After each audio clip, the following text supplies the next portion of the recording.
Well, earlier this week, we had Amazon Prime Day. That means a lot of people are just now starting to get their packages. And if you're an avid online shopper, you know sometimes what you buy doesn't work out for one reason or another. That means it's time to return it.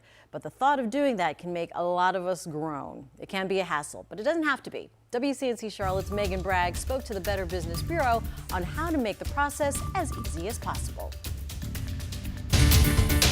Tom Bartholomew with the Better Business Bureau joining us now. Tom, the first step of the return process is actually before you even buy the product. And what should we be checking for in the return policy?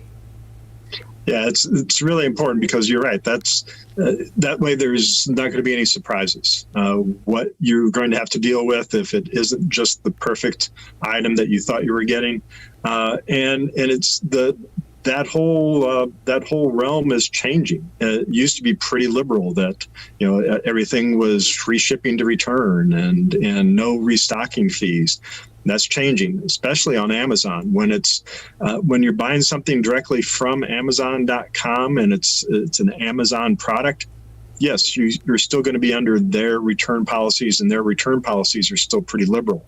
But if it's a third party on Amazon.com, you need to look at that when you're checking out to see what their return and refund and exchange policy is. It's interesting. Federal law says, every retailer has to have a refund and exchange policy, but it can be whatever they want it to be.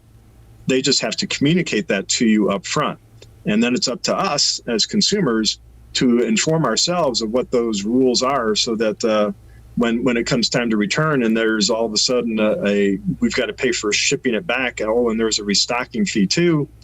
If that's what you agreed to in the terms and conditions, that's what you have to abide by.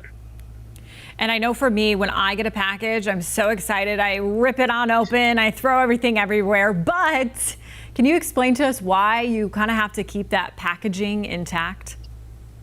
Yeah, and that's part of their terms and conditions, especially if it's like a new smartphone or something like that.